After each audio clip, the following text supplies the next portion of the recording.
Salibonani balaleli, siyathokoza ukuba nasihlangane njalo kuhlelo lwethu lansuku zonke. Buza iBhayibhili likuphendule.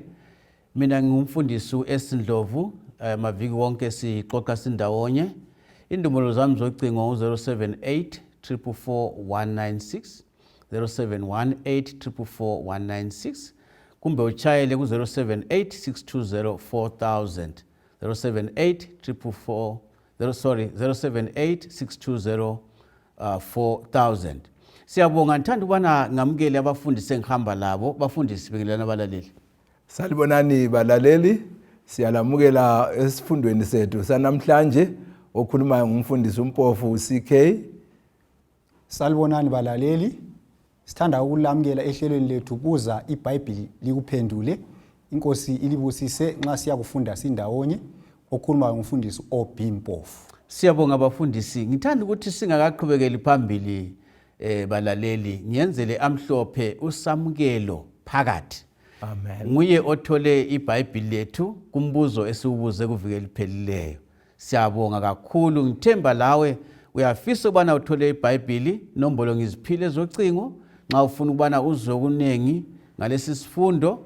Engizakufisa ukuthi ngilikhuthaze balaleli ukubana bhalanini amavesi phansi nxa abafundisi bekhuluma lapha bexoxa. Wena thatha usiba, thatha iphepha, ubhale phansi.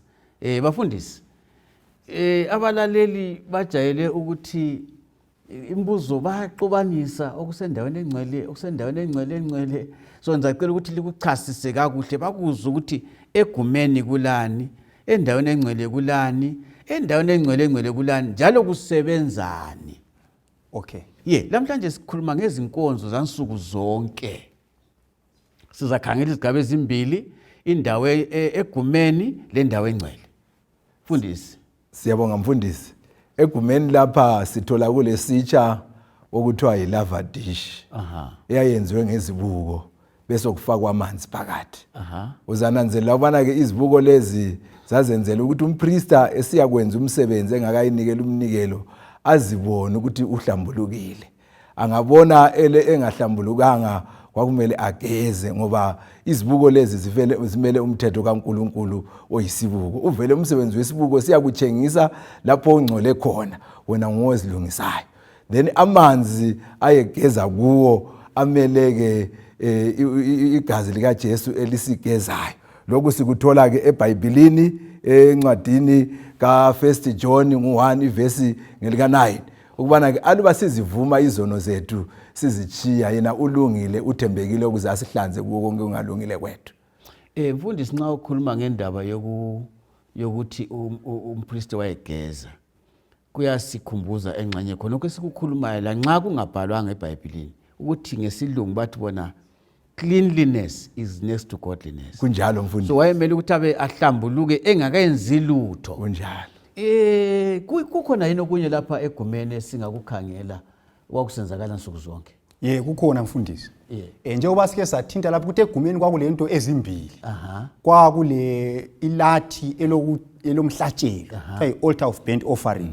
Le nditshi esithintwe ngumfundisi umpofu lapha. So lapha ku altare leli kumbe kulathi leli kule nkonzo eyayisenziwa nsuku zonke. Njengoba sikhuluma ngenkonzo zansuku zonke. Ngizakhuthaza ke abalaleli ukuthi babale uLevi 4 ivesi ngo1 sisiya ku27. Ngizabe ngithinta amanye amavesi khona ku chapter 4 ngokucacileyo. Kodwa uLevi uyiphethe indaba le. Yiso isisekelo sethu esendaba esikhuluma ngayo lapha ngenkonzo yonala. Now lapha kulathi leli yikho kwakubulayola khona izinyamazana. So nsuku zonke kwakusenziwa imhlatshelo ezono zomuntu munye ngamunye. So kwakusikuthi ukuthini ukuthi umuntu munye ngamunye wayesithi angona kwakumele abuye lo mhlatshelo wakhe la. Azo abuye lawo wayezibulalela inyamazana. Ngemva ukubana evume isono sakhe sike sakuthinta, evume isono ebambe ikhanda lani lenyamazana. Abe nguye oyibulala. Ngezandla zakhe. Khona phana uNkulunkulu wayefuna ukufundisa umuntu ukuthi isono asonto esingadlala ngayo. Kwakumele azwe ubuhlungu bokubulala inyamazana. Xa ebona iqhatsha esenzana. Khona kwakumele kumncedise ukuthi angadlali ngesono. Then ungafunda eBhayibhelini khona lapho uyakuthola kuLevi 4 verse 30 verse 1 to 3 lo verse 14 lo verse 20 lo verse 28. So kwakusenzakalani lapha engifisa sikubambe kakhulu ngizaboleka ibala lesikhiwa elithi transference. Nxa esevume isono sakhe kule inyamazana wayibulala, umpriest wayikhongozela igazi ngenditshi ethile kumbe ngomgani othile. So nxa inyamazana le isibuliwe, isono sesisukile emuntwini sabuya kunyamazana.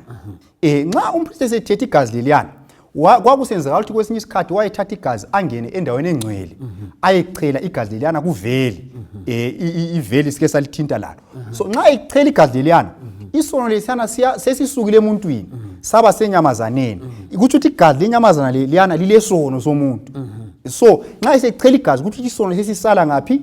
Endaweni engcwele. Khona phana cele khona ukuthi uNkulunkulu nguye osesiba lomlando wezono zabantu. Isoni nxa sesisuka la sibuyele emzini waso, sesibonga uNkulunkulu ukuthi isono sesinjani, sesithethelele. Kodwa isono lesi kasilahlelwanga emoyeni kulomuntu oselomlando waso onguNkulunkulu. Ungakadluli mfundisi. Yes. Ake sichasise yona le ukuthi indaba oyibeka ngesilungu, isono siyasuswa la, sibekwe lapha. Kulo muntu omele asithwale, oba lomlando waso. Kakufanani nokuthi esikole uthi uyathatha irabha urabhe. So kulo munye othatha indawo yakho, kumbe othatha indawo othatha isono sakho, okuthiwa ngesilungu yi-substitute. Kunjalo ba. So kwesinye isikhathi futhi enye indlela uNkulunkulu ayisebenzisa nxa ufunda uLevi 6 verse 26 noLevi 10 verse 17. Kwesinye isikhathi abapriest babesidla ingxenye yenyamazana yomhlatshelo. Nxa beyidla lapha isono sesisuka emuntwini, sesithathwa ngobani? Ngabapriest. Phela abapriest babemele ubani? uJesu sike sakuthinta. So umuntu lwana nxa esehambile ngale, isono sakhe sesichiwe la. Kutshengisela ukuthini? Kutshengisela ukuthi nxa kwakusenziwa imhlatshelo nsuku zonke, indlu kaNkulunkulu yayingcola, ingcoliswa izono zabantu ezinjani? Ezivunyiweyo. Yikho esikubonayo khona pha.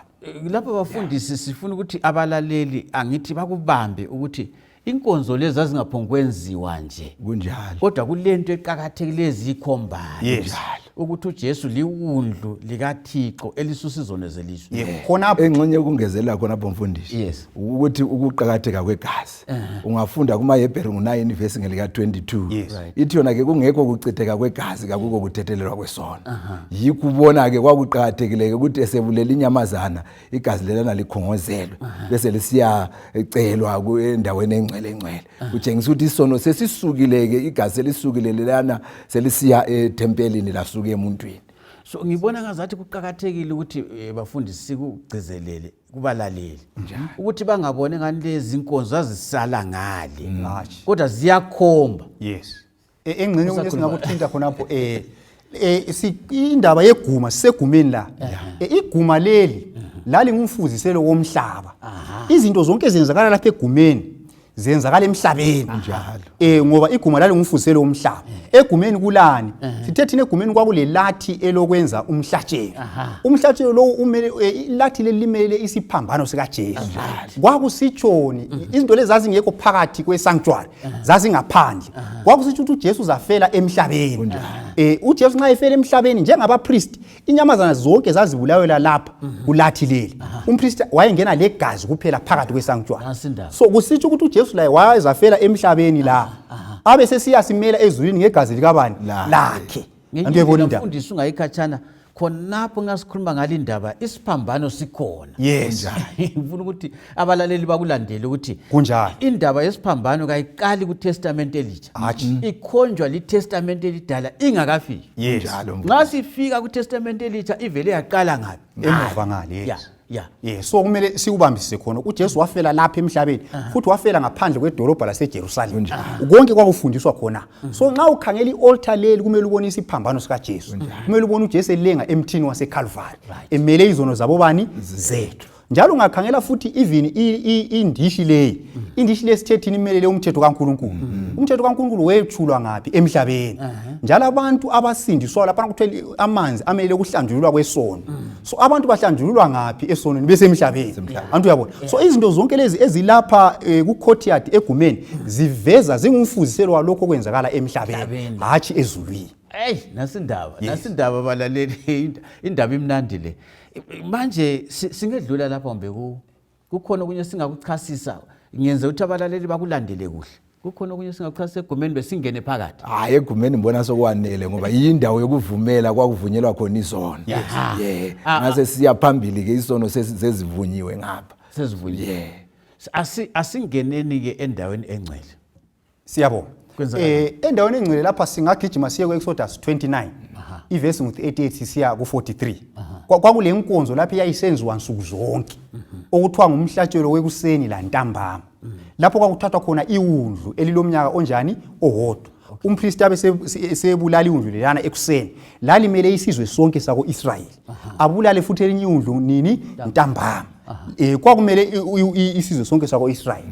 Phezu kwalokho futhi kwakufanele ukuthi umpristi nxa engena endaweni engcwele kwakufanele ayechisa impepha. Wayechisa impepha futhi nini ekuseni esenza umhlatshelo ekuseni. Aphinda achisa impepha futhi nini ntambama esenza umhlatshelo wanini wantambama. So sifundani la okwakuqala inyamazana le yayibulala iwundlu leli. Usungakadluli mfundisi okhasi simpepho le mina ngithanda ukunukelela kwayo. Yes. Alright. Impepho le yayisithi nxa ichiswa kwakunukelela kamnandi kuthebanikeli lonke labantu baze bakuzwe. Ukunukelela kamnandi. Kwakungamakha anukelela kamnandi.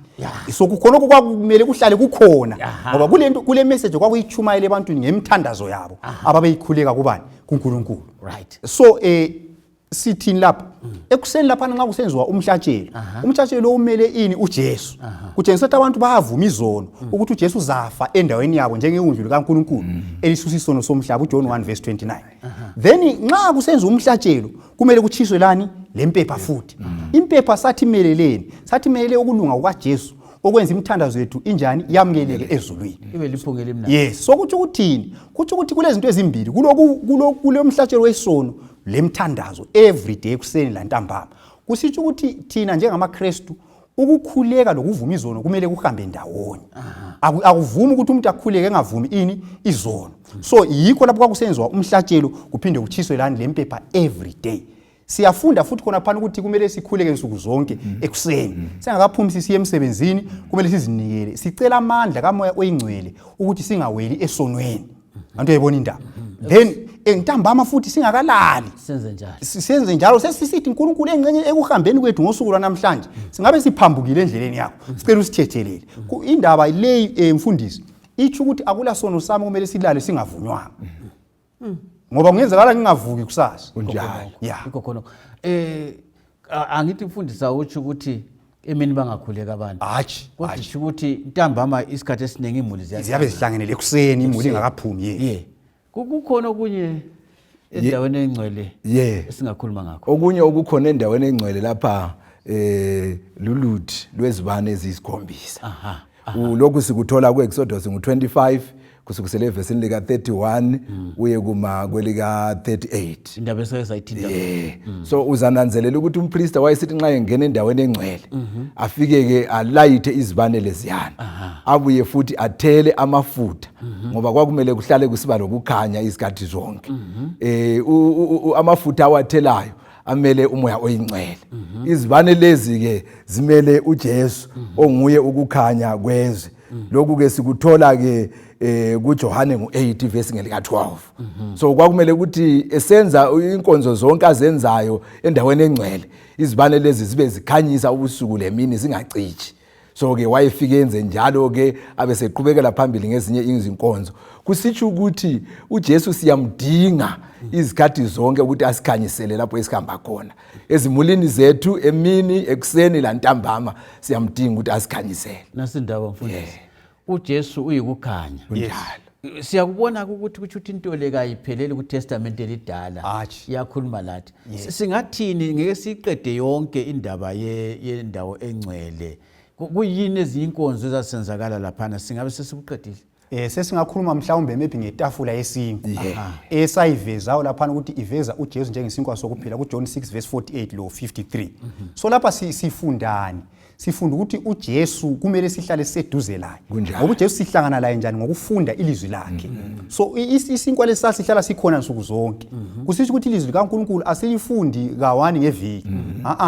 Kumele ukuthi usuku lunye ngalunye luwe lesikhathi umuntu abe lesikhathi sokufunda ilizwi. Abe lesikhathi nxa sifunda ilizwi kwaphana kufana lokuthi sidla uJesu ngoba ilizwi leli eliveza ubani uJesu njengesinkwa sani sokuphila liyasiqinisa ukuthi sinqobe amandla kaSathane. Ekufundeni kwethu futhi kuhamba konke anti lapha kwakule oil engumoya ingcwele. Kutshengisa ukuthi every time nxa sifunda ilizwi kaNkulunkulu kumele sinxuse umoya ingcwele. Umoya ingcwele siyamdinga nsuku zonke ukuze singathatha ukukhanya kuJesu sibe yikukhanya emsebenzini lapho esisebenza khona, ezikolo lapho esifunda khona, lapho esihamba khona kumele sihlale siyikukhanya. Sikhanyiswa kuyini? nguJesu. Siphiwa amandla kuyini? Lilizwi likaNkulunkulu eliyisinkwa sokuphila. Kunjalo. Zinkonzo zansuku zonke lezi. Ukungezelela khonapho izinkwa lezi zazitshintshwa suku zonke ukuthi zibe yizinkwa ezifresh. So lokho kumele ukuthi ilizwi likaNkulunkulu kumele silidle nsuku zonke. Singaze sathi esikuzwe izolo kwanele kasiphiliswa ngokudla kwayizolo. Kumele ukuthi usuku lunye ngalunye sithola ukudla okuza kusiqinisa, ukudla kwakomoya okufresh okungaqudanga njengesinkwa lesi sasitshintshwa nsuku zonke. Ngenye indlela mfundisi ngikhumbula umthandazo wenkosi kakhulu ngesilungu. Uthi wona give us this day our daily bread. Sinkwa sansuku zonke. Singabi ngesikhontile. Kunjalo. Hayi siyabonga kakhulu. Ikhona enye indaba esingayithinta abalaleli abayidingayo la? Mhlawumbe sesingafuna ukugcizelela lokho. Ukwenza ukuthi abalaleli bakubambisise kuhle. Yonke into lesiyenzakele lapho esesiyibonile sikhumbula ukuthi uNkulunkulu udila le ndaba yesono. Khonoko umcijo naloka ungasilahlekeli. Lapha uNkulunkulu eveza icebo losindiso ngemifanekiso. So kathesi sesitheni kusukela konke kade sikukhuluma. Umuntu sevumile isono. Isono sakhe sasuswa kuye. Isono sakhe sesuswe kuye sesisendlini kaNkulunkulu. uNkulunkulu kufana lokuthi sesikuNkulunkulu. uNkulunkulu nguyosele umlando ngesono somuntu. Indlu kaNkulunkulu isingcolisiwe yizono zabobani zabantu. So ke kumele sibone ke ukuthi kusukele kungcoleni kwendlu khonapho kuzahamba njani. Antu uyayibona indaba. Kodwa bamba umkhumbulo ukuthi isono sesivumile isono izahamba sikhululekile. Ngoba isono sesisele la. uNkulunkulu nguyosele umlando ngesono leso. Siyabonga abafundisi. Ngamafitshane singathini kubalaleli ithemba esilithola ngenkonzo lezi zenzakala lapha nsuku zonke? Lithemba bani esingalinika abalaleli? Ithemba esilithola lapha mfundisi lisegcekeni. Ngoba egumeni sikhulumile ukubana ke indawo yokuvunyelwa izono. Sase sithi thina endaweni engcwele njalo indawo lapho ukuthethelwa khona izono. Ungakhangela izinto zonke ezilaphana ezinengi zakhona zikhombe uJesu. Ngoba ngaye uJesu nguye esimphiwe ukuthi sisindiswe ngegama lika Jesu. So kuqhakathekile ukuthi thina ekuphileni kwethu kasimamukeleni uJesu njengenkosi lomsindisi. Singakwenza khona lokho konke kuzasilungela. Ngenye indlela kakula umuntu okuthiwa ngulahliwe sehlule. Kakula umuntu okuthiwa ngesikhiwa i-right off. Kunjalo. Icebo losindiso liyamphane libhitha, liyamlungisa umuntu, limgezise abe umuntu olungileyo. Kunjalo mfundisi. Mina ngingakutsho ngale indaba. Indaba le mina ngifundisa ukuthi ukulahlwa kunzima kulokusindisa. Ngoba lapho uNkulunkulu uyabiza la. Uthi buya lesono sakho. Buya lesono sakho. Wena okwakho yikuzinikela lokuvuma ukuthi ukhona owathatha indawo yakho. So okwenza ukuthi umuntu alahlwe ikwala lesono sakhe. Ikwala ukuvuma isono sakhe. So uNkulunkulu indlela yokulungisisa indaba yesono uyilungisile kudala. Okwami yikukholwa lokuvuma uJesu. Lokunikela isono sami kuye ngisivume isono sami. Yena uNkulunkulu abe sethatha lowo mlando okulungisisa leyo ndaba. Mina ngizinikela kuye nsuku zonke. Siyabonga abafundisi balaleli nasi indaba engasiyo yomkhonto elethwe phakathi kwethu namhlanje ngabafundisi ukubana icebo losindiso ngelakho ngelami kakula muntu okuthiwa sokwehlule. Hayi, uNkulunkulu akwehluli uthi noma zibomvu ziyaba mhlophe njengongqwaqwane. Ngicela ukuthi nxa ufisa ukuzwa okunengi kulesi sifundo esisikhulumileyo sizagida kiso okwensukwana ezibuyayo. Thumela umbiko wakho ku 0718444196 0718444196 WhatsApp number yona leyo ekamfundisi uNdlovu, kumbe uchayele ucingo 0786204000 0786204000. Lanxa ufisa ukuthi ube ingxenye yeqembu, sileqembu labafunda iBhayibhili abalembuzo, ithumela umbiko wakho kunombolo zona lezi. Bafundisi, siyabonga ithuba esibe lalo. Balaleli, siyabonga. Inkosi libusise, sidibane njalo ngesikhathi esifana nayo kuvikelizayo. Inkosi ligcine, inkosi lilondoloze, sihlangane njalo. Siyabonga.